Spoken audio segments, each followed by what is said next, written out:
Kozhikode Jayalakshmi സിൽക്സിൽ fire force ഉദ്യോഗസ്ഥർ പ്രാഥമിക പരിശോധന നടത്തുകയാണ്. ഫയർ ഓഫീസർ ഇന്ന് പ്രാഥമിക റിപ്പോർട്ട് നൽകും. കെട്ടിടത്തിലെ CCTV ദൃശ്യങ്ങൾ പരിശോധിക്കും. 6 മണിക്കൂറിന് ശേഷമാണ് തീ പൂർണ്ണമായും അണയ്ക്കാനായത്. 20-ലധികം ഫയർ യൂണിറ്റുകളും കരിപ്പൂർ വിമാനത്താവളത്തിൽ നിന്നുള്ള ഫയർ എഞ്ചിനും എത്തിയാണ് തീ പൂർണ്ണമായി അണച്ചത്. രമ്യാദാസ് ഒപ്പം ചേരുന്നത്. രമ്യ, ഇന്നലെ രമ്യയ്ക്ക് വിശ്രമമില്ലാത്തൊരു ദിവസമായിരുന്നു. ഇന്നലെ ഈ തീ പിടിച്ച സമയം മുതൽ രാത്രി വൈകുന്നത് വരെ ദിസ്നയ്ക്ക് അവിടെ നിന്ന് ഈ വിവരങ്ങളൊക്കെ പ്രേക്ഷകരിലേക്ക് എത്തിക്കേണ്ടി വന്നു. ഒരുപക്ഷെ ഫയർഫോഴ്സിൻ്റെ നിഗമനം ഷോർട്ട് സർക്യൂട്ട് എന്നാണ്. മുൻപും ഇതേ ജയലക്ഷ്മിയിൽ തീപിടിച്ചിട്ടുണ്ട് എന്നാണ് മനസ്സിലാക്കാനാകുന്നത്. അപ്പോൾ കോഴിക്കോട്ടെ സാഹചര്യങ്ങൾ, അസൗകര്യങ്ങളാണ് ഏറ്റവും കൂടുതലുള്ളത്. അവിടെ പെട്ടെന്നൊരു തീപിടുത്തമുണ്ടായാൽ അണയ്ക്കാൻ സാധിക്കാത്ത അവസ്ഥയുണ്ടെന്നൊക്കെ ഇന്നലെ വ്യാപാരി വ്യവസായ ഏകോപന സമിതിയുടെ പ്രതിനിധികൾ പറയുന്നുണ്ടായിരുന്നു. ഇപ്പോൾ ഫയർഫോഴ്സിൻ്റെ പരിശോധന എങ്ങനെ പുരോഗമിക്കുന്നു? അവരുടെ നിഗമനത്തിൽ മാറ്റമുണ്ടോ?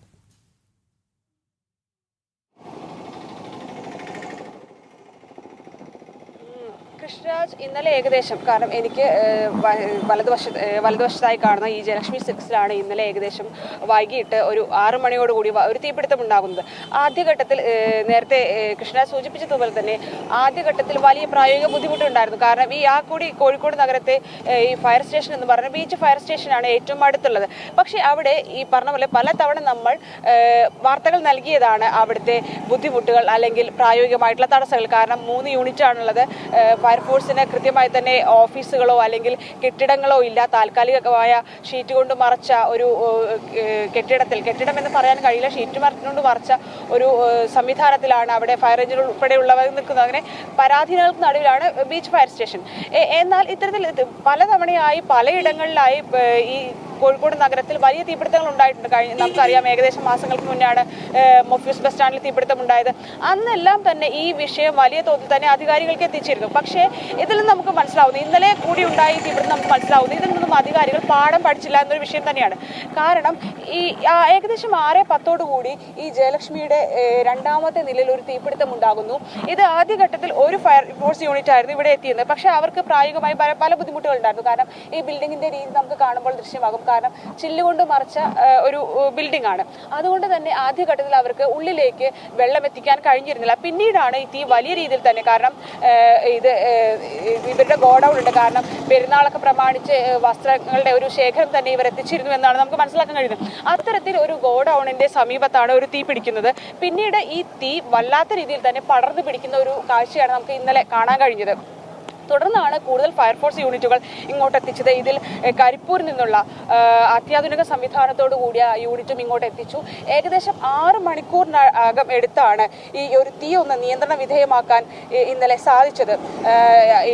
ഈ സമയത്ത്, തീ പിടിക്കുന്ന സമയത്ത് ഏകദേശം 156ഓളം ജീവനക്കാരുണ്ടായിരുന്നു, ഉപഭോക്താക്കൾ ഉണ്ടായിരുന്നു കടയിൽ. ഇവരെയെല്ലാം പുറത്തിറക്കാൻ പെട്ടെന്ന് കഴിഞ്ഞതുകൊണ്ട് തന്നെ വലിയ രീതിയിലുള്ള ആർക്കും തന്നെ ജീവഹാനിയോ അല്ലെങ്കിൽ മറ്റുള്ള അപകടങ്ങളോ സംഭവിച്ചില്ല എന്നുള്ളതാണ് ഏറെ ആശ്വാസകരം.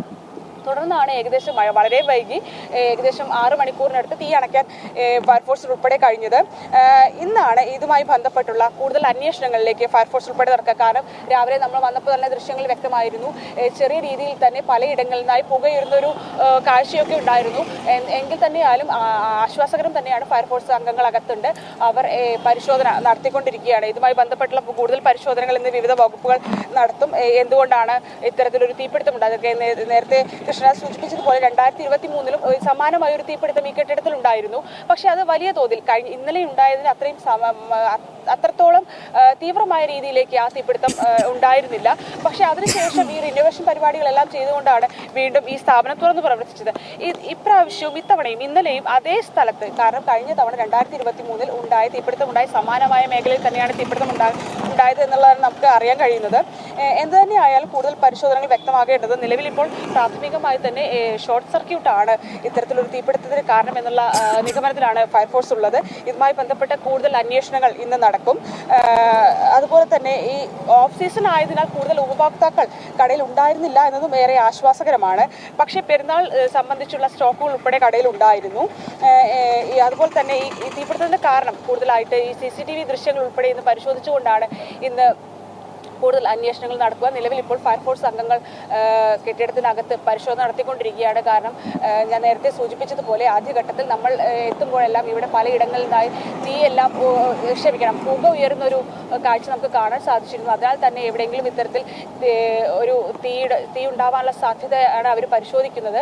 നിലവിൽ ഇതുമായി ബന്ധപ്പെട്ടുള്ള കൂടുതൽ അന്വേഷണങ്ങളിൽ നിന്നും നമുക്ക് കൂടുതൽ വ്യക്തത വരേണ്ടത്. കാരണം എന്തുകൊണ്ടാണ് ഇത്തരത്തിലൊരു തീപിടുത്തം ഉണ്ടാകുന്നത്? കാരണം 2023 സമാനമായി കെട്ടിടത്തിൽ തീപിടിച്ചു. വീണ്ടും ഈ ഒരു 3 വർഷങ്ങൾക്ക് ശേഷം വീണ്ടും ഒരു സമാനമായൊരു തീപിടുത്തം ഉണ്ടാകുന്നു. പക്ഷെ അത് കുറച്ച് വലിയ രീതിയിലാകുന്നു.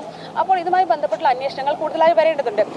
അതുപോലെ തന്നെയാണ് ഈ ഒരു കെട്ടിടത്തിന്റെ ഘടനയുള്ളത്. കാരണം ഇതിന്റെ പുറംഭാഗത്തെല്ലാം ചില്ലുകൊണ്ട് മറച്ച ഒരു കെട്ടിടമാണ്.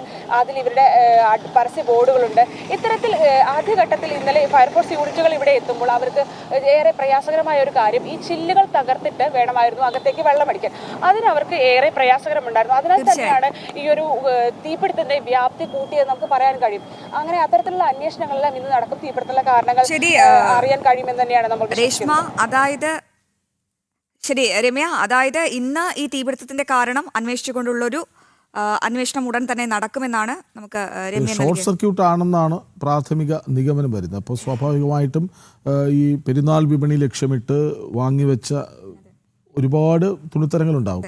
മാത്രമല്ല തുണി ആയതുകൊണ്ട് വളരെ പെട്ടെന്ന് പടർന്നു പിടിക്കുകയാണല്ലോ. അപ്പോൾ സ്വാഭാവികമായും കനത്ത നഷ്ടം, കോടികളുടെ നഷ്ടം ഉറപ്പാണ്. ഇനി എന്ത് എന്ന ചോദ്യമാണ്. ഏതായാലും ഫയർഫോഴ്സിൻ്റെ അന്വേഷണം, പരിശോധന അവിടെ നടക്കട്ടെ. എന്താണെന്ന് കൃത്യമായി കണ്ടുപിടിക്കട്ടെ.